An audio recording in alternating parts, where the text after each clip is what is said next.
Hi there, welcome back. I'm Morella DeVoe, and in this series of 4 videos, we are talking about the 4 fundamental pillars to creating vibrant health. And this is true for everyone, no matter the state of your health. If you're really healthy, good for you. I still encourage you to watch all 4 videos because cultivating these 4 pillars of health is going to help you continue to build your health and vitality year over year, getting healthier and more vibrant even as you age, which is possible, by the way. If you instead have some health issues that you're dealing with, whether they're small, minor quirks, aches, and pains, or you have some complex health issues, I really encourage you to watch all 4 videos because there's a lot that you can start doing to help your body have what it needs, get what it needs in order to heal and overcome some of those health issues. Now let's get to it because there's a lot to share in this pillar today. And pillar number 2 is digestive strength.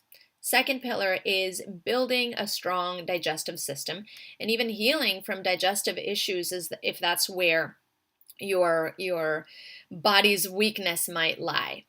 So we all need to cultivate optimal digestion. In Chinese medicine, they call the digestive system, they refer to it as digestive fire, your inner fire, because it's that internal fire that transmutes everything that you eat and turns it into the particles, the molecules, the nutrients that your body needs in order to heal and repair every single ailment you may have, to build new cells, to deal with precancerous cells or cancerous cells. It all happens through the nutrients that you eat. And in order to get those nutrients, you have to have a strong digestive system that effectively breaks them down and assimilates the nutrients so that your body can use them. If your digestion isn't working right, and if you're having some digestive issues, chances are really good that your body is not getting what it needs. One of the classic examples that I share with people is what happens with people who are struggling with acid reflux and they get prescribed an acid blocker medication. So the acid blocker medication blocks the stomach's production of acid because the stomach acid is traveling back the esophagus and it's burning, and very painful and uncomfortable. It creates even ulcers and burns along the way. So they get a medication to block stomach acid. Now, what happens if you block stomach acid? The stomach is meant to be very acidic. Why? Because that stomach acid helps us break down proteins. It helps us take the food apart and break down those molecules so that your body can assimilate things like calcium. It turns out that if you don't have strong stomach acid, your body cannot effectively assimilate calcium. So people who take acid blockers for a number of years, it's now proven that over 7 or more years, the incidence of osteoporosis and spontaneous bone fractures, happen increasingly in people who have been taking acid blockers for a while because their body can't assimilate the calcium. Now, you could be on all the calcium supplements you want, but if you're on an acid blocker, or if in general your stomach acid isn't strong, you can't absorb calcium. So you need to help your digestive system get stronger so that you can break down all those nutrients and absorb them beautifully. Calcium is just an example. So let's talk about the different parts of boosting digestive strength and what are some of the things you can do. On part 2, I'm going to tell you about how to heal your digestive system if you're actually experiencing some issues there. So strengthening your digestion, just the foundation for, everybody. The first level is boosting stomach health, helping your stomach do what it needs to do effectively. It first starts by chewing. You need to chew your food thoroughly because you don't have any teeth in your stomach. In fact, I often tell my clients who have stomach issues, stomach acid issues, that they're likely the kind of people who don't chew their food thoroughly and eat quickly. Because what happens if you don't chew your food and then you just kind of swallow, chomp, chomp, swallow your food whole, then your stomach needs all that much more acid to break down what's a solid and turn it into a little bit of a sludge so it can leave your stomach. That's not what stomach acid is meant to do. It's meant to do kind of a chemical change, not dissolve a solid into a sludge. So you really burden your stomach if you're not chewing your food well. So it starts with chewing and eating slowly. But then there are other things that you can do to help your stomach be really strong and healthy in its function. And there are things like using lemons and apple cider vinegar before each meal or with the meal. You can squeeze half a lemon into a little bit of water, or take a teaspoon of apple cider vinegar and a little bit of water, or put it over your food. And that helps your stomach. If you're deficient in stomach acid, if you're having some indigestion, I suggest that you start with that and notice how your digestion goes when you add a little bit of acid to help boost the stomach. And so those are a couple of things for you to start implementing in terms of helping your stomach. The next level is, as your food starts moving down, you need a strong liver to help you assimilate fats, helping pour out beautiful, healthy bile into your intestines so you can assimilate fat. Now, the liver loves bitter foods, green foods that help it regenerate, that help it work excellently. And so when you add bitter foods, when you add greens into your diet, that's really stimulating the liver. Another thing that stimulates the liver after a meal is taking Swedish bitters as a supplement after your meal. If you take a teaspoon of Swedish bitters, that stimulates the liver's production of bile, and it's going to help with your digestive process. So some of you, again, if you notice a little bit of indigestion with certain meals, taking Swedish bitters can help. The other thing that happens too at this level of the digestive tract is the pancreas secretes lots of different enzymes into your digestive tract. Enzymes are present all over the digestive tract, starting with your mouth. And this is, again, where chewing plays a big role, because the enzymes in the saliva are starting the digestive process right in your mouth. So when you skip the chewing, when you don't chew thoroughly, you're not facilitating the digestive process to begin by the act of chewing and the saliva. So the pancreas is also a source of lots of enzymes into your digestive tract.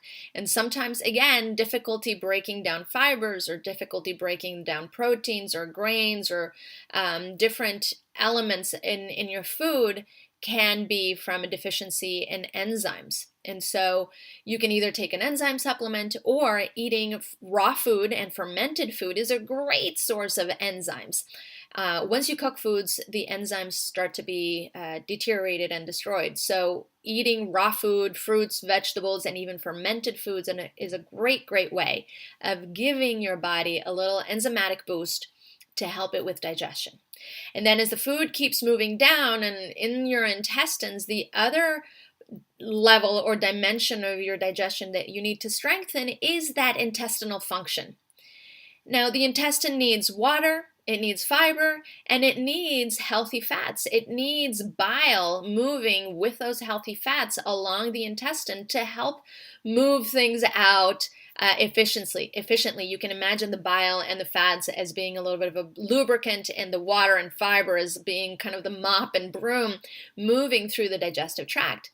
So a lot of times when I tell people that I don't eat a lot of grains or beans, they say, well, where do you get your fiber?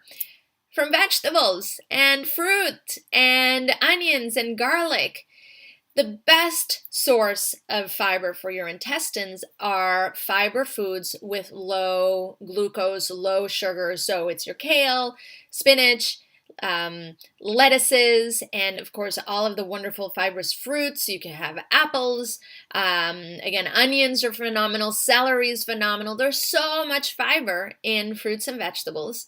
And your digestive tract, especially your intestines, thrive on this because that fiber feeds your healthy bacteria inside your gut. And those bacteria are essential for the final stage of digestion. They're your little army breaking things down so that nutrients can be absorbed into your digestive tract.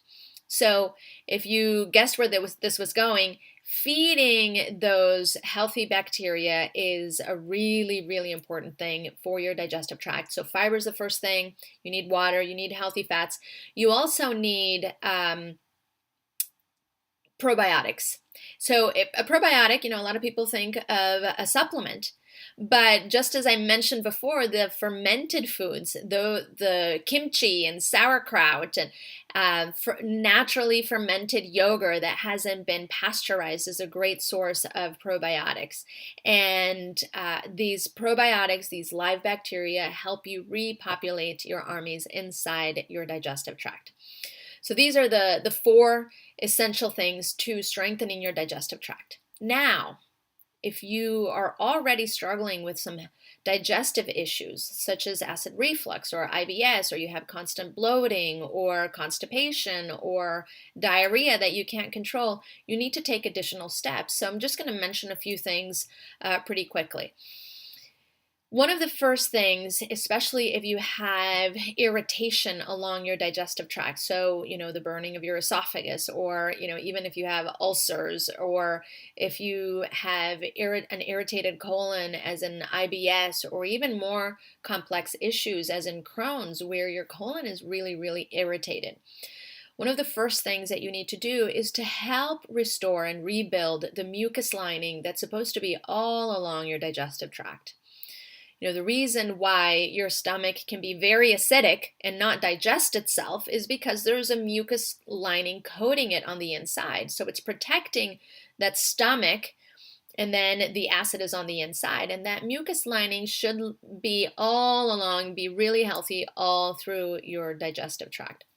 So there are herbs that can help rebuild the mucus lining, things like licorice or plantain leaf. These are herbs, and there are lots of other herbs that can help restore the mucus lining. So that's something you can look up, licorice tea, or even, and this, I'm not talking about the licorice candy. I'm talking about the herb licorice. So licorice tea or licorice supplement. There are lots of other herbs that can help with the mucus lining of your digestive tract.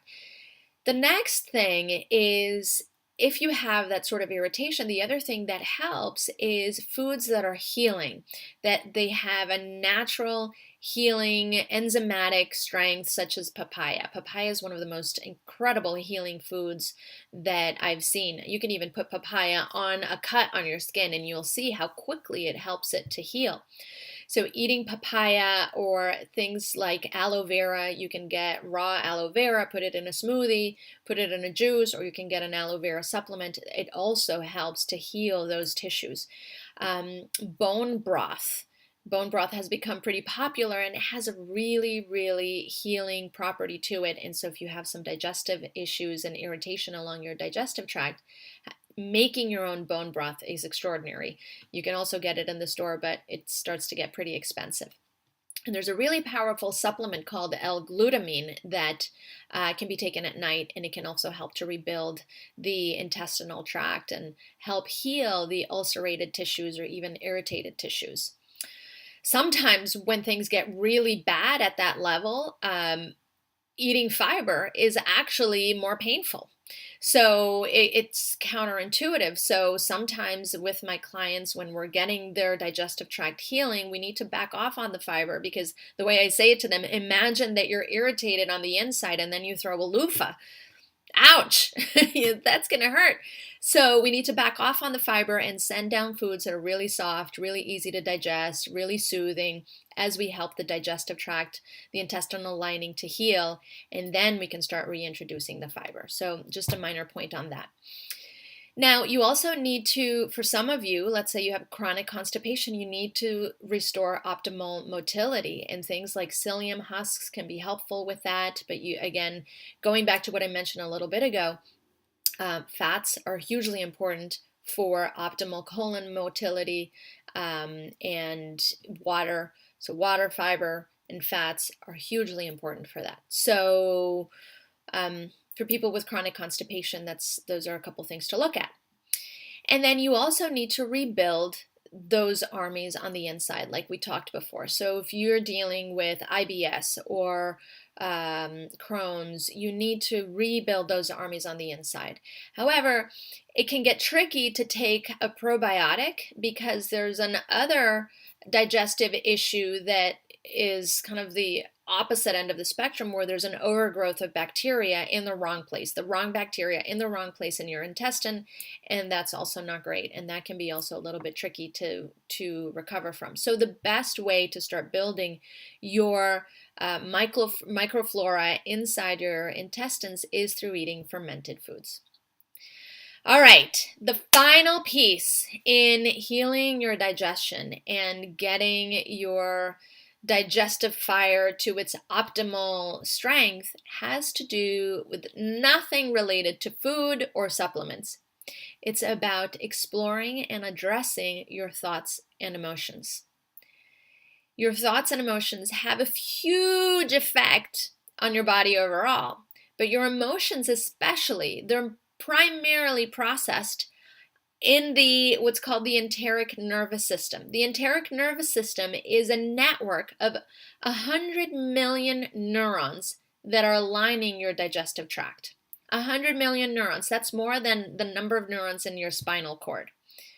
So there's this nervous system network along your digestive tract called the enteric nervous system, and the majority of your emotions are felt there. That's where we, talk about having a gut feeling. And it's not surprising that that's why, things like stress or intense emotions affect our digestion. Some people lose their appetite, some people get more hungry. A lot of indigestion associated with prolonged stress, anxiety, and that sort of thing. So you need to start looking at your emotions and how you're processing them. Are you processing them, or are you just trying to swallow them and bury them? Because they're going to start to take a toll. And IBS is a good example, where the majority of people with IBS issues, irritable bowel syndrome, have a big emotional component to their health issue. So I know I've given you a lot. I hope you took notes. Please do share this with people you may know who may have some health issues, just so that they can get some thought starters of things that they can start doing. And of course, you're always more than welcome to reach out to me and check out what I might be up to and if there's a way in which I can support you. So I hope this has been interesting and hopefully helpful, and I'll see you in the next video. Bye-bye.